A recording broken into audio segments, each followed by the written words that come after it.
Hey, everybody, welcome back to the Advanced Selling Podcast. I'm your host, Bill Caskey. My co-host is Bryan Neal. What about the intro? We are the longest. Well, there we go. Picking it up. We're the longest running sales training podcast history. Google says that, and we say that. So does ChatGPT. Do they? Everybody says it now. Okay. All the cool kids are doing it.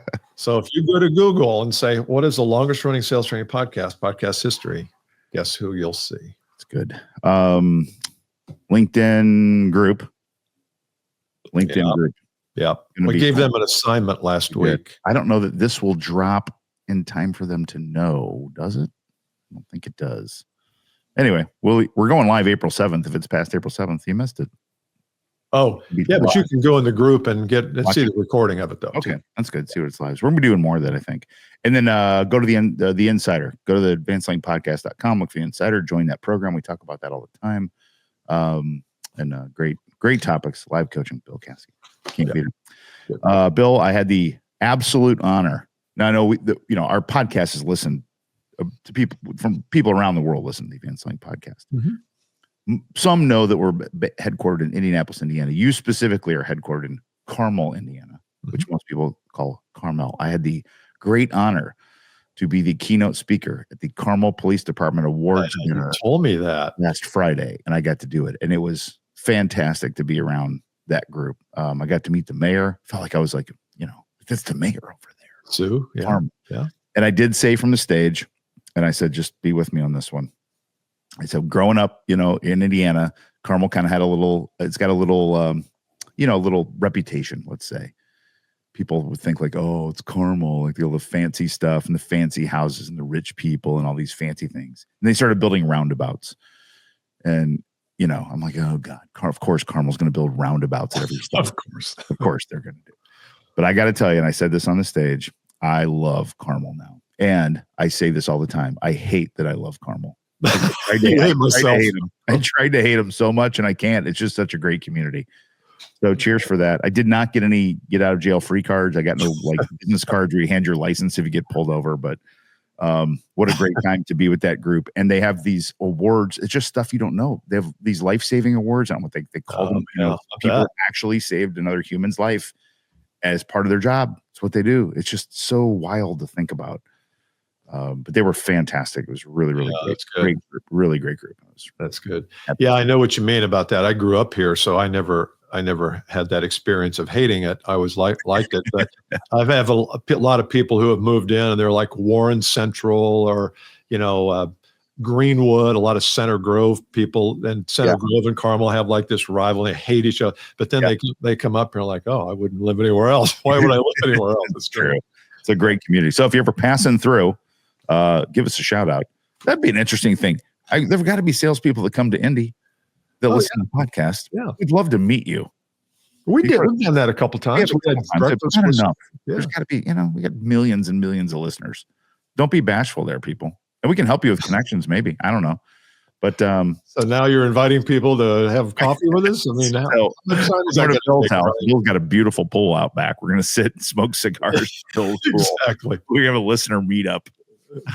Now we could do that once a month if we, that would be, or some version of that. Some version. All right. Okay. Topic today. We're going to get into this. We're going to talk about money, but maybe in a different way than we've talked about in the past. I had the good fortune to meet an accounting professor from Purdue University. We'll let that slide because I'm an IU Indiana guy. Do you have a name? Do we want to promote him? Koharki. Yep. Dr. Koharki. Dr. K, as I call him. Not your typical accounting professor. I think I might have him on my interview. He's a great, but he's got a little niche going. What he's teaching, he's training and coaching salespeople on how to read income statements. Now, his niche is really in big publicly traded companies where he uses a 10K, which is a filing a publicly traded company has to do to dig in to see what's going on. But he also does some very, very basic fundamental work around reading income statements and things like this. So I am not planning to go into that because I don't feel well-versed to do that. What I am hoping we do here today, Bill, is just talk about where we are in the sales world when it comes to talking about investment in our product that we sell, or the buzzy word that I think we should talk about a little bit is ROI. People are always wondering, how do I get ROI? That sort of thing. Mm-hmm.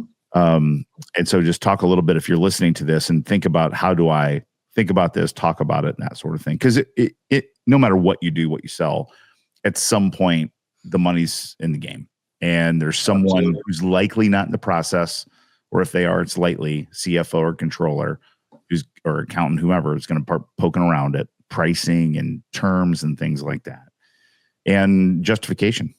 So that's the topic for today.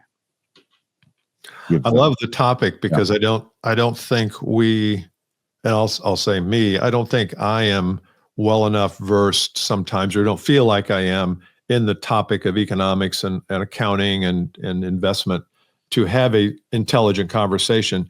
And part of that's because sometimes the customer doesn't know enough to have that intelligent. Like if I were to say to somebody, since we're in the business, you and I are, of helping them acquire clients, usually, then one thing that I would always want to know is, what's the lifetime value of a client? Awesome. So if you acquire a client this year, how long will they stay? How much will they spend during that duration?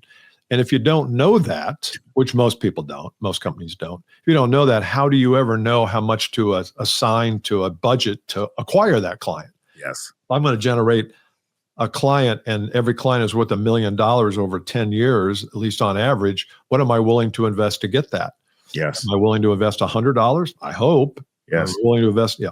So I think there are things that I sometimes am not comfortable with because I've asked it so many times and people don't have the answer. But what I need to do then is help guide them and lead them through what that calculation is. That's great. Yeah.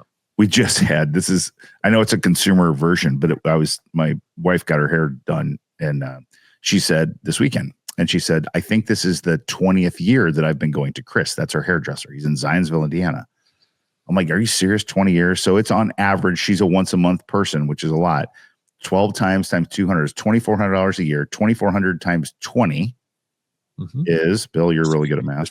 40, 45 grand, 45,000, $45,000 to $50,000. I asked her this weekend, how did you even find him? She said, funny you should ask. I saw an ad in one of those neighborhood mailers that come to your mailbox 20 years ago, and I didn't have a hairdresser, so I went there because I saw the ad. Now, if you're the one that sold that ad, the return, I can't imagine that cost Chris more than $50 or $100 just to acquire one client. Nobody talks about lifetime value. Nobody does. And I'm not saying everyone's staying 20 years with Chris, but if anybody stays 3 years with Chris, or if they say 4 years with Chris, or if two people stay 2 years, there's some math there to be had. It's the time horizon that people miss. People kind of look at, this is a huge mistake people make. ROI isn't break even. We hear salespeople say this. Well, it'll pay for itself, and exactly. I hate that. No owner of a business or an investor wants it to break even. Nobody wants it to pay for itself. Everybody wants a multiple. A typical business owner multiple is a 5x, a 20% return on cash. That's right. And so you need to figure out when 5x comes, not when break even comes. And that's 5x is not a 20% return though. 5x is a 200%. Yeah. 5x of the investment is a 500% return on the investment, right? Yeah, over a 5 year. Yeah, I see this wrong. I should have gone to the math. I said it wrong. Okay. Just we're not doing this. Yeah, bragging about how your buddy now is an accountant, so I gotta break it down. But it's a time horizon. Yeah. It's a time horizon thing. So when do I get to that? If I invest $1,000, at what point do I get $10,000 back from that, or 5,000, or whatever number you want to use? That's the trick. And that could be 3 to 5 year time horizon. That could be, but stay out of this break even, it pays for itself kind of mentality sort of thing. That's a thing I see people still do. Yeah. So the recipe for this then is you have to understand how money flows through your customer's company, so you even know how to portray your investment as any kind of an ROI. So so one thing I see sometimes, if you're selling a product that is a cost or money saving thing, like we're going to reduce redundancy, and you might not need as many full-time employees, there's always a number associated with that. And if you're going to do that over 5 years, then you've got to extrapolate that whole thing. You can't just say this year, because if a customer is going to save 100 grand every year for the next 10, that's got to figure into the calculation. I don't think we're good. I think you talked about the time horizon. I don't think we're good at really digging into what is the ROI on this, instead of, like you say, instead of you'll get your ROI back in 6.5 months. Yeah, it'll pay for itself. That's of no help. That's of no help. No, and nobody wants to. I don't want to just tread water in a business. Either the cost reduction has to continue, or the business has to continue to grow from an income standpoint, and not just like, oh, that's good, we'll break even. Then what? Big miss. The other thing, this comes from, I love, we love Gong. We've had Amit, their founder, on. Gong's huge now. Do you know that, Bill? Big. They have a lot of data that says you should not do ROI calculations through calculators. You should only do ROI work through storytelling. And this is another big mistake I think people make. And some people are going to get mad because they do this. Like, well, we got an ROI calculator. Our CFO put together an ROI calculator, and you run it through the ROI calculator. That'll show them. People, that doesn't make anyone move. What makes them move? What it sounds like is see how foolish you are. There. Yes. And that's what, so show me an ROI calculator. When you plug in all the math, it doesn't work. And you go, sorry, sir, it didn't work. I'm going to go ahead and leave now because our stuff's not worth you buying. That never happens. So it's loaded. Drives me crazy. So through story then means you're telling story about another customer who experienced a benefit, a financial windfall or whatever, but you're being more story and emotional about it versus just the intellectual spreadsheet. That's it. Totally. So if you work with a sales team of 10 people and the top 2 people were averaging $1 million over 3 years after they plugged our system in, that $1 million went to $1.4 million at the same margin, and that number spit out. And then that we suspect will sustain itself and or grow for 3 to 5 years. And that's how you get to your return. But you show the actual math of the client, not the calculator that your CFO created that makes you look really good. I think another thing people miss, and it's not easy to do, but if let's say I'm selling, telecom gear or equipment, and I sell high-end stuff, cloud-based. I mean, the whole, everything digital I sell. And I ask my customer, well, what do you want this to look like 5 years down the road? What's the end vision for this? Because in many ways, I think the end vision will lead to an economic calculation. Yeah. Versus having no vision. Oh, I just want to get this problem solved. It becomes hard to monetize the value of that. Yes. What do you think about how we ask that question of vision, and where you go? Where do you want this to be in 5 years or 2 years or whatever? How do you feel about that? I think it's fantastic. This is some stuff that Dr. K digs into a bit with publicly traded companies. You could ask it of a business owner though too. You can ask for their trailing. You could just say, hey, last 3 years, like gross margin percentage, is it going up, down, or staying flat? That's just an easy question. I need to know what gross margin is, but you can ask that. And then you can say, Bill's question. So it's been trending up, but it seems like it's flattening out. What do you anticipate it looking like, or what do you want it to look like in the next 3 to 5? They may all say, well, we want it to go up, but I do want some guidance there. Like by how much, right? By how much? And that's the part we miss.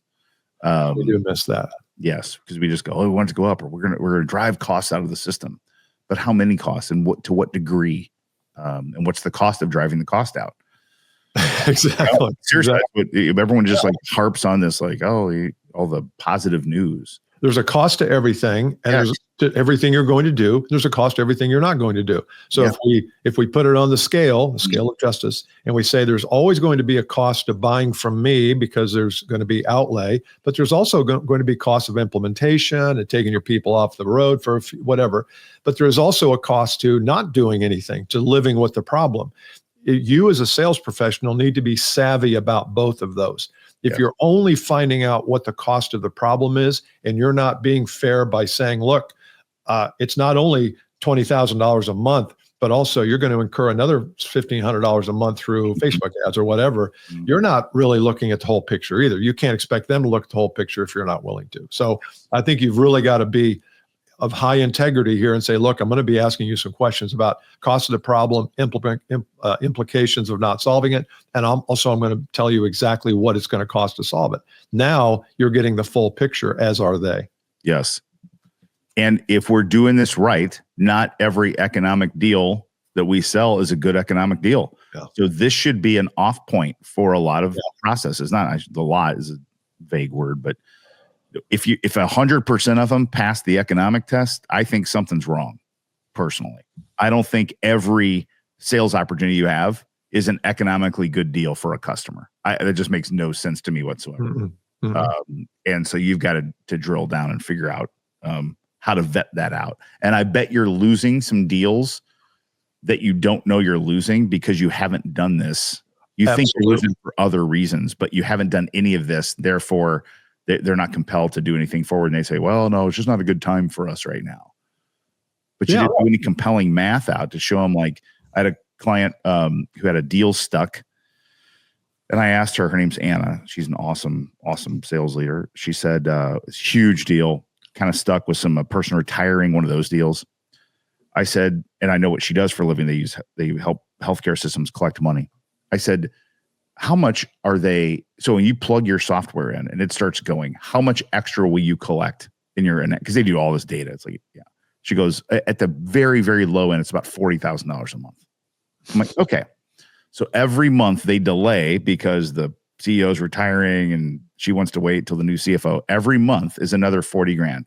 And are they comfortable going to the shareholders or the board and saying, yeah, we had a chance to recover this 40 grand every month 5 months ago. Yeah. So now we're at negative 200 that we could have gotten. And once you miss, because there's a collection window, you miss. You can't go back. That's the kind of stuff that people aren't doing. And even Anna, who called, she was like, oh my God, yeah, we need to go back to that. Because people just overlook it. We overlook it, or we're not comfortable with having those conversations, or we never did it. So now we have no basis. We don't have the 20 grand a month figure to work with. Exactly. And we checklist it. Once we do it, we go, okay, it's a good economic deal. Now let's go try to get the deal closed. And we don't talk about it again for 4 months. We talk about the logistics and the legal documents and the contract and the onboarding. We forget that there's an economic reason we're doing it. Can I bring up another topic that fits along with this? Excuse me. And that is, once you understand the economics and they're clear about it and they say, oh yeah, we want to get from 20 million to $30 million in revenue here in the next 3 years. And we know our people need help. That's not enough, because at some point they still have to believe. They have to, capital B, believe that you're the person that can help them get there, not just that they want to get here. Just because you're the one that shines the light on the numbers doesn't mean they believe you can help them. Now, it's better if you do shine the light, I think, from a belief standpoint, than if you don't. But you still have to be able to say, look, based on what you're telling me and based on where you want to get from where you are now, here's the best way I believe, a map to help you get to that end result. And that's where another place you got to have stories. You got to have some heft there, or it's just a number sitting out there. And I've not bought from people who have been pretty good at the financial part, telling me what the pain is, but terrible at the belief part. Yes. Yeah. And what you said, I'm glad, because instantly I thought story, and you just have to show them, here are all the things that occur, and it doesn't all occur at once. That's the other thing that people don't realize. They think they're going to flip this software on. It's going to instantly work and change things, or I'm going to bring Bill in and my sales are going to shoot through the roof. We're working with a client right now is very clear about that. Like, you're not going to see this major lift early in 2 months. You're just not. And so we can't go looking for that. Super clear, documented. Here's what we can see, but that puts us on a path to an economic thing that is very substantial, which we know also. So love that. Yeah. So let us know in the group chat on LinkedIn if you have some thoughts here, maybe a lesson that you got from this. I don't know that it's formulaic, like step 1, step 2, step 3. I think it's more, let's get our minds right about the numbers and the math, and as you call it, the compelling math. And let's be unafraid and fearless about investigating and exploring that with a prospect. And don't be afraid about going back and saying, okay, you've had this problem for the last 7 years. So do you feel like it's cost you 20 grand a month? Oh, at least that, maybe more. And so what's the plan of changing it? Well, that's why you're here, Bill. Yes. So, yes. Yeah. And think too, not every deal is a good economic deal for your customer. Not every deal from your desk is a good economic deal. If that's the case, you've lost objectivity. Now you're a bad intention salesperson. Yeah. So that's good. Excellent. Right. Good job. All right. So we're going to be doing another live here sometime soon. So we did one back in April, on April 7th, and we had a few people on. They liked it. So we'll probably be doing another. We'll let you know. But make sure you join the LinkedIn group. Definitely. Shows. All right. See you next time. All right. See you. Bye.